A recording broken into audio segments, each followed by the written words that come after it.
Hello Virgo, welcome to the Plaid Oracle and to the Eclipse space. Your starting card from the Cantigee Oracle is Your Feet Are Two Fish. Now, the Cantigee Oracle is complex. Each card has a little story. It has keynotes, symbology, guidance, how to use it in different ways, practices, creative prompts. And the story for this little card is kind of long, so rather than reading it, I'm going to summarize. So you live in a land on one side of a great river. And the other side, right, is far away, and there's all kinds of stories about the other side of the river. Many of them are magical, and some of them are frightening. And no one who has crossed the river has ever returned. And of course, you don't know, right? There's maybe many reasons for that. One of them being that people who cross the river are adventurous and may, then go on to many different things and never return back to the starting point. And you have waded out into the river many times, but you always turn back. And so this time, on a moonlit night, a full moon night, you wade out again and you swim. And suddenly you find that you are in the middle of the river, right in the center. And the far shore is calling to you. And you're undecided and you're kind of treading water there, and you suddenly realize that something is happening with your feet. And you realize that your feet have become two fish, and each fish is trying to go in a different direction. And so right there you are, you're in the middle, you're ambivalent, and your feet are trying to go in different directions. You might be torn apart. And then something clicks in you, and you make a decision. And at that point, the fish come together, and you swim to the far shore.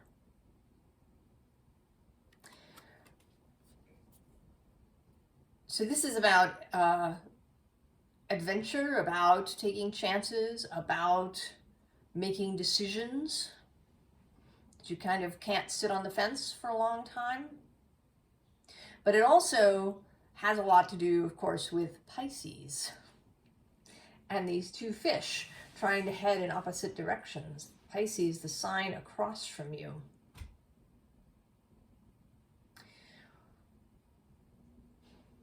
And Virgo, right? Virgo is so steady, so reliable. But maybe too much of those things. And that may be because of how our society works. And all of those things are rewarded, and they also may help you feel safe. Something that's been coming into my consciousness in various different ways is how people who have a really strict regimen, that it may well be that they're trying to control something when their own life, or perhaps earlier in their lives, they felt out of control. They felt that things were just happening to them. And that by creating this really kind of delineated routine, they can create control and stability in their own life. I think that we really believe that. I mean, that's not to say that having some routine in your life is a bad thing. But when it becomes really kind of regimented and rigid and absolutist, then you can start to have problems. And I think in many ways, modern society is geared that way. Ooh. Ooh.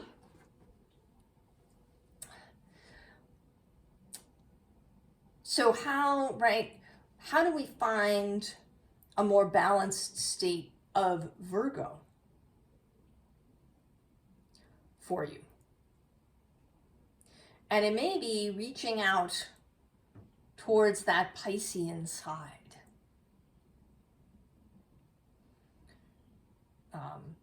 Creating, right, going more towards the center.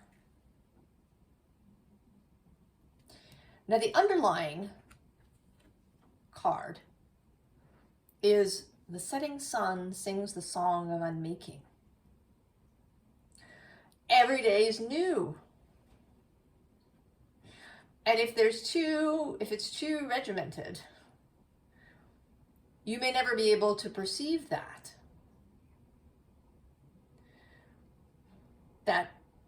new things can happen every single day. That it absolutely doesn't have to be like the day before. And the two helper cards for this are first the dark solstice sun, which is about seeing and about not seeing, about revelation.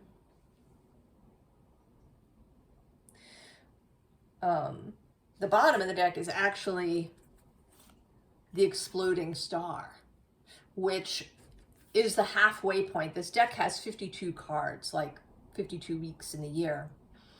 And it does run, right? So it starts at the summer solstice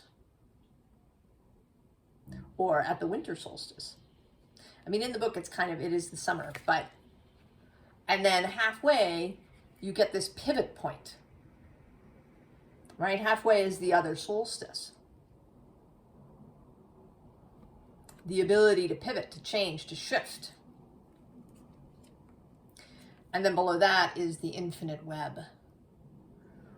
That there is much more out there available if you're prepared to let go, perhaps, of a routine, of a strict way of doing things, of trying to keep everything lined up and controlled.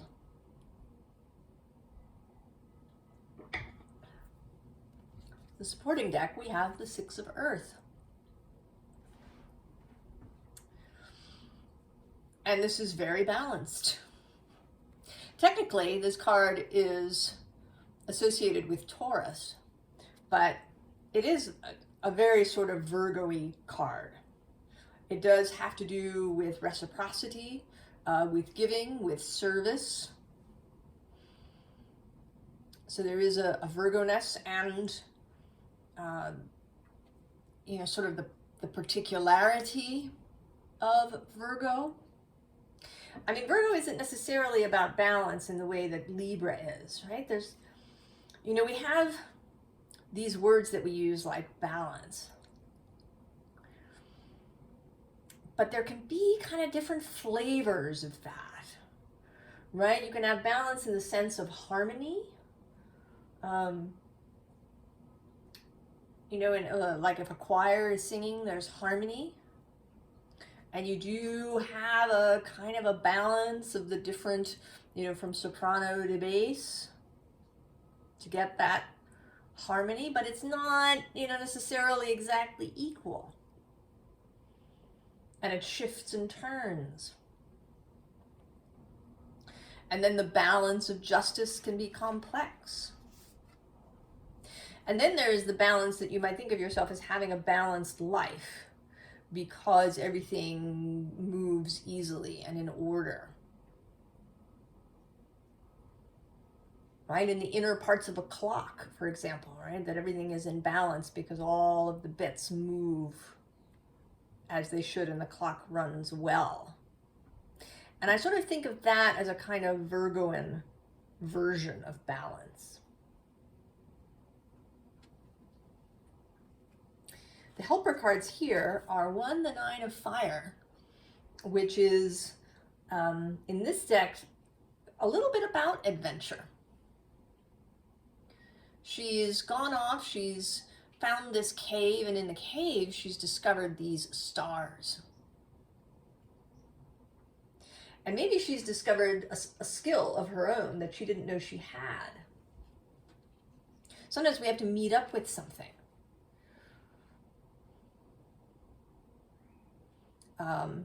You know, if you live your whole life living in a desert, you might not actually know that you have a real skill at snowboarding.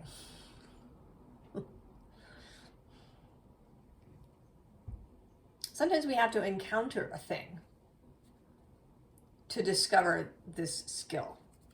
So moving outward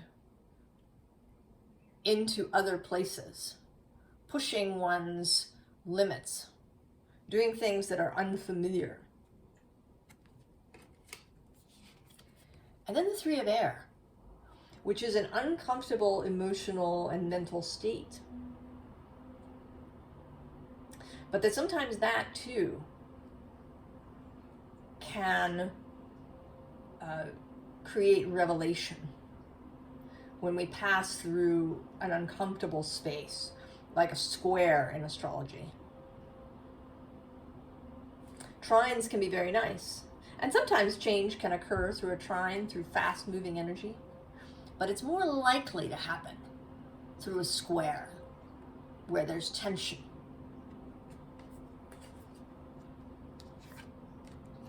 And then we have the Ace of Earth, the newness, the adventure, the crossing this boulder and going off into the woods with this stag. Following the invitation, following the spark into doing something new and unfamiliar. Queen of Wands, right, with her lit up heart, moving from that space. She's associated with Aries, where this eclipse is happening. The possibility for inspiration. And then the Two of Fire, getting on your giraffe and going.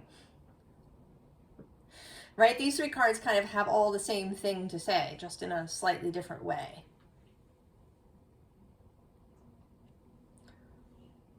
That it's time to follow your spark if you have not up until this point. Maybe because you've been indecisive, maybe because the spark is leading across the giant river and you don't know anybody that's come back from there.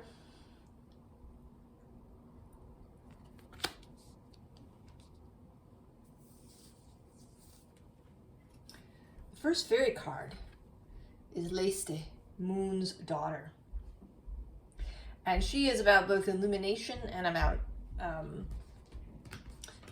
secrets. I'm going to read you a little bit of her.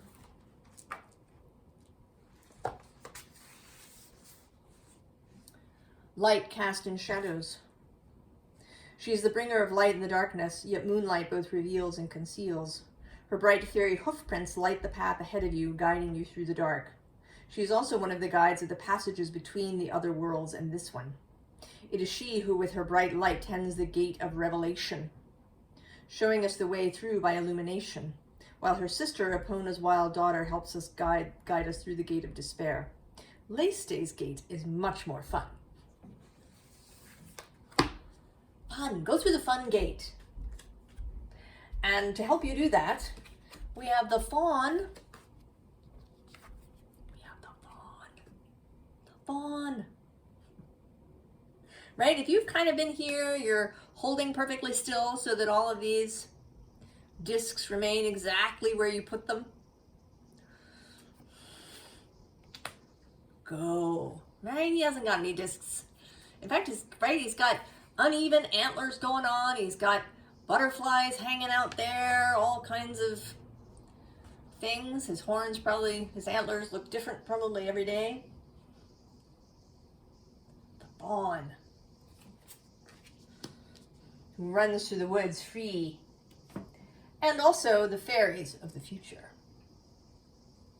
So moving into that future space rather than looking at the past, or again, relying on the past as a map to the future.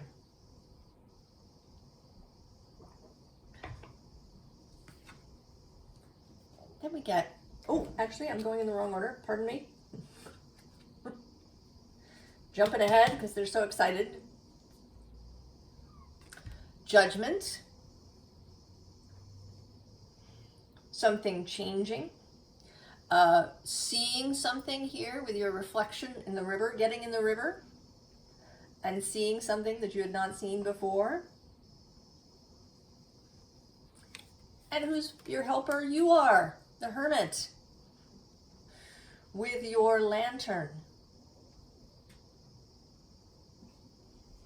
The hermit is not actually required to stay in exactly the same place. The hermit can travel, can go, can follow this light, which is often said to be the star from the star card. And then the other helper is determination and the Knight of Swords, mental clarity. This card is associated with Gemini, as are you, because you both are guided by Mercury. I learned a really cool thing about Mercury. I'm going to tell you because it's really cool. I learned it from Gemini Brett, who's an astrologer. He has a YouTube channel. So Mercury, Mercury's orbit around the sun is 88 Earth days. Okay, he's very swift, very close to the sun. But because of the ratio of Mercury's revolutions, right? Revolutions around the sun versus rotations, his rotations every single day. His rotation is slow enough that he gets in 2 full year circles within one day. 2 years pass on Mercury before one day is complete. How cool is that? And interesting and very mercurial. Actually, right below him, we're going to show him off too, is the Knight of Cups. So this heart-based space, and he is associated with Pisces.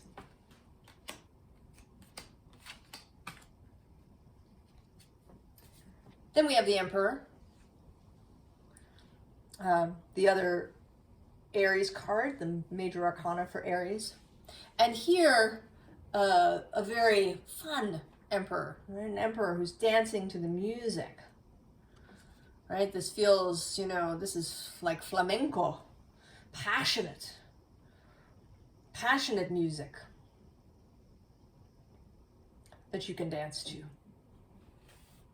And still have the management of your own life. The emperor doesn't go off half-cocked. He has things together, but they're not so rigid. And below him, his helpers are the Knight of Inspiration, the Knight of Wands, this gorgeous, open, exuberant, enthusiastic energy filled with fire. And as a counterpoint, the Muse of Materials.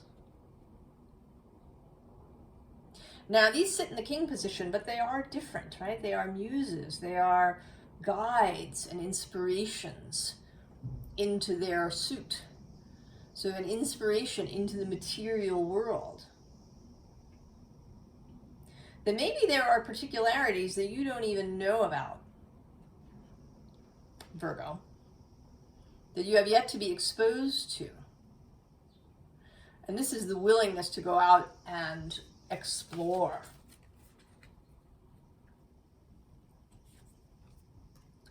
So we have the Council. your own personal counsel, your heart, your fellowship, your wider self, how you feel, your own center, your own sense of calm, your own clarity of mind. And the helpers here, interestingly, are the lower world. So, kind of this feels like a sort of a little bit of a chaotic space, a dark space, a space where things are not all regimented and in control. And then also the curse.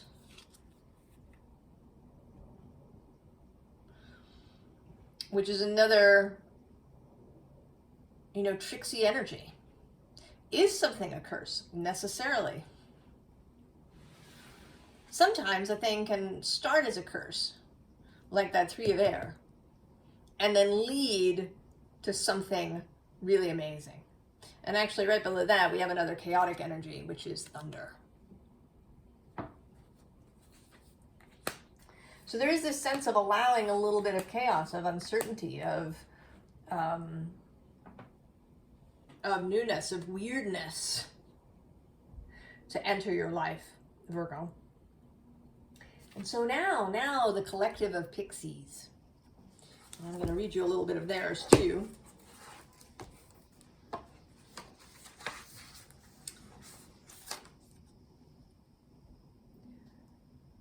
A pixie's got to do what a pixie's got to do, and one of the things a pixie has to do is dance. It has to be done so that the flowers will grow and fruit, the grass will do its photosynthesis thing, the trees will put down their roots properly, and other processes will proceed in their proper time at their proper pace. The pressure of the pixie's energetic little etheric feet may even be what helps to keep the world turning at the right speed. At least they claim it does. I know that physicists claim differently, but who would you rather believe? Besides, physicists keep changing their minds about things, and pixies have done this dance forever, and the world has kept on turning, hasn't it?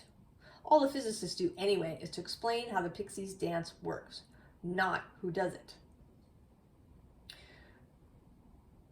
Pixies could treat their duty as something boring or oppressive, but they choose to take joy in doing it and doing it well. Are you faced with duties? Like the old saying goes, a merry heart makes light work. So certainly there are things that we need to do every day. We need to feed ourselves, and I personally always make the bed.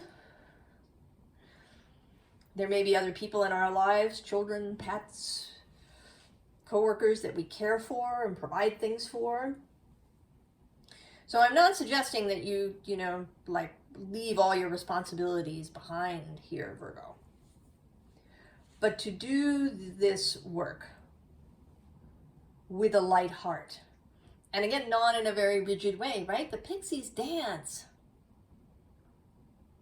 They don't fill out spreadsheets or line things up in order or, stand in a long queue or do any of that sort of thing, right? Pixies dance to keep the world moving. Other things, rest,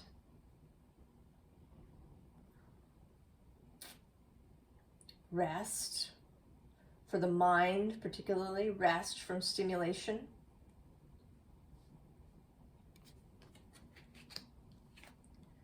Resilience, practices that build resilience.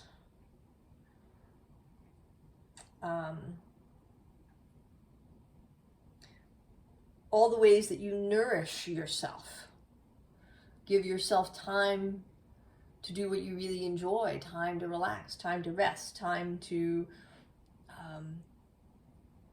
just do nothing. Nourishing yourself so that you have resilience.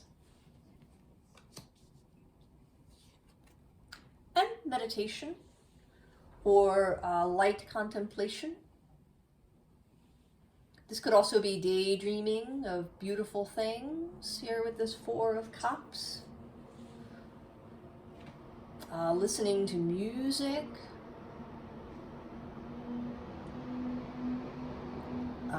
doing sort of perhaps meditative things like I knit. You might have something like that, or throwing pottery, or baking something or cooking. Right? Activities that still the noise and allow inspiration to arrive.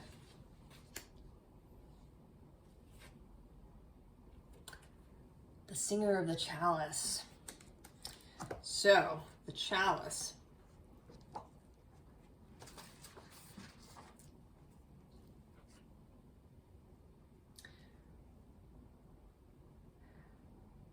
The singer holds the chalice from which a rainbow of energies pour like the richest wine.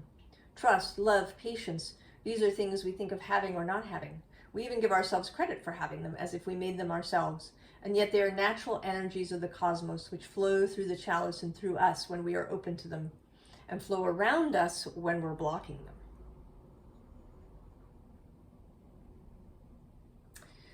I asked the fairies if there's a fairy name for this rainbow blissful feeling.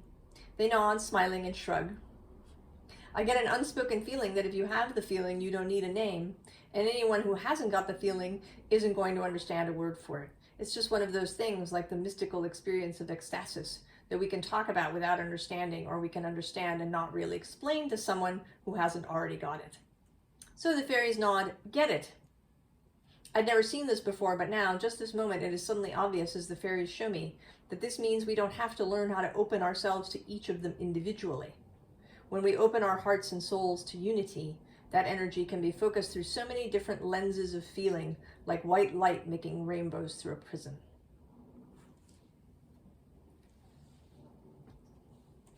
So opening doesn't have to be a complicated process. And you can start small. And sometimes, those Three of Swords, those curse moments, when we feel especially awful in some way, lost or broken or grieving, or something that feels somehow insurmountable. Sometimes those create an opening because we don't have a lot of space, right? We kind of open ourselves up. But I prefer, and you probably would too, to find your way more like this. The muse of emotions, emotional inspiration, connection.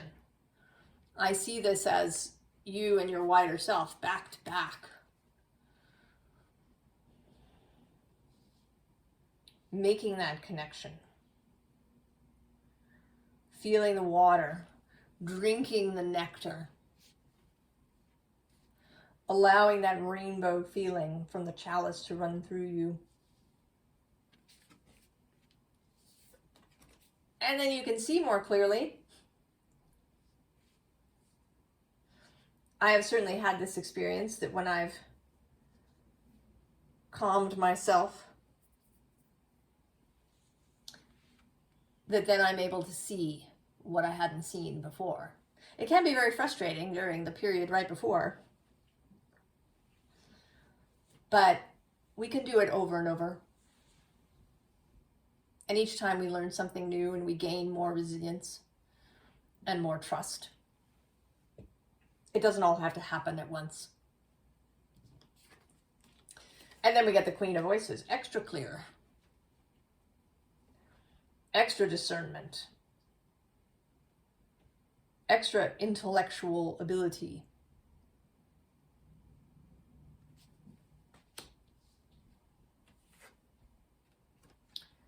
And then the Pook, he's come out several times now. He is a shapeshifter. He talks about the good and the bad and the bad and the good. He's a little bit like that story, right, about the farmer and the horse. And each time something happens, everybody says, oh, that's really bad, or oh, that's really good. And the farmer says, we'll see. Now, I actually kind of don't like that story because the farmer doesn't celebrate the good stuff. I think the farmer should celebrate the good stuff and then not get twisted up. It's good, right? He doesn't get twisted up about the bad stuff. This is excellent. But I think that when we run into good stuff, we should celebrate it. Even if there is a little bit of paradoxical energy in it.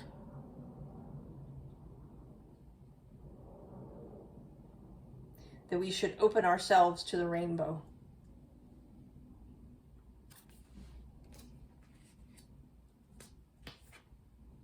Right into this heart of sky energy that waits for us. That is always there, prepared to come in when we are open. This is creational energy.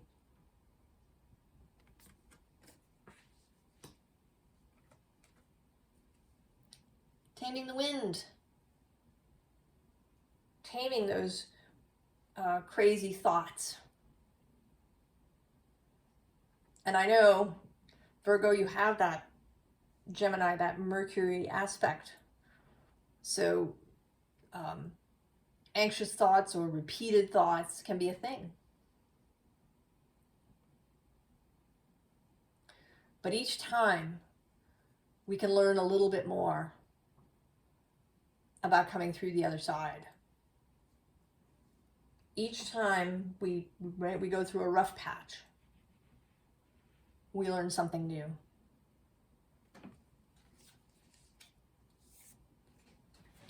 And that brings us to this power. This jaguar power. The ability to move in daylight and moonlight. Courage. Willingness to engage with the mystery. Right? Willingness to cross the river.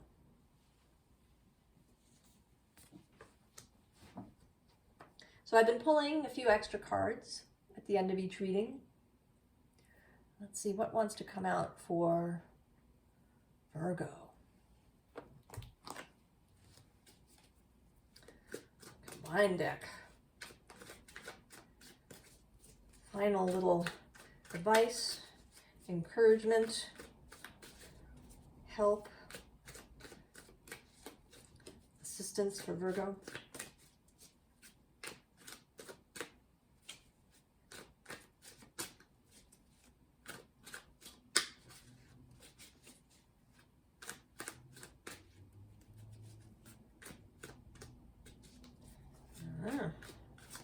Taking a long time. All right. 1, 2,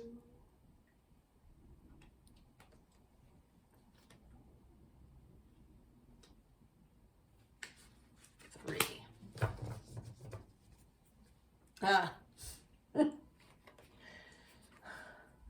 Bottom of the deck, tipping the scales.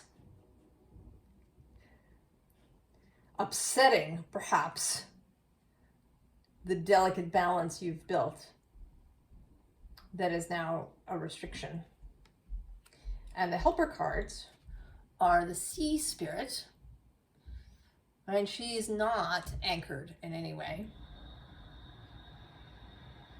She moves easily. And the Six of Pentacles coming back.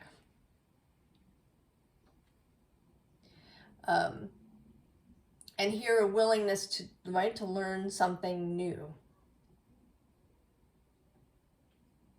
to receive something new, a new piece of information. And actually right below that, it's the Five of Cups, right? Which may be receiving from difficulty, and also judgment.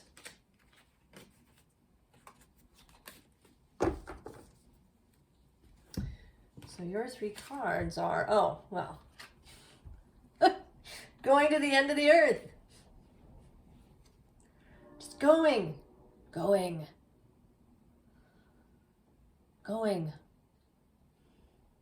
And this full moon.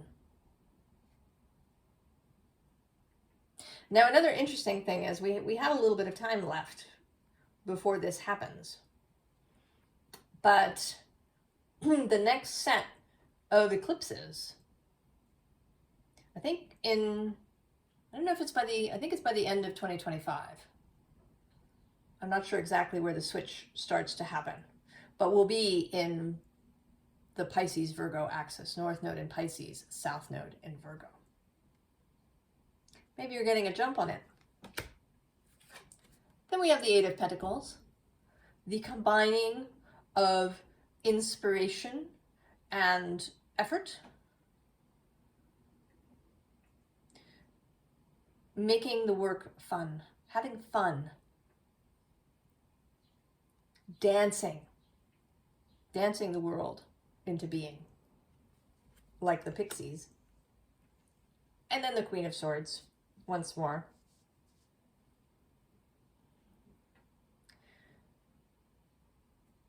Discernment. What is yours, what is not. What is necessary and what is not. You know, is a particular routine or a particular container that you've built for yourself necessary? Really? Do you need to do a thing the same way each time, necessarily? So discernment around all of these mental truisms, mental, you know, it must be this ways.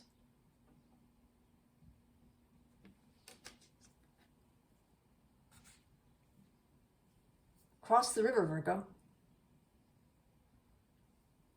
If you're waiting on the bank, not knowing whether to head in, I say go in. And if you're in the middle, 1 foot towards each shore, I say go to the far shore, Virgo. That is certainly the invitation, right? To go play with the stag. I wish you the very, very best, Virgo. And I will see you next time. So long.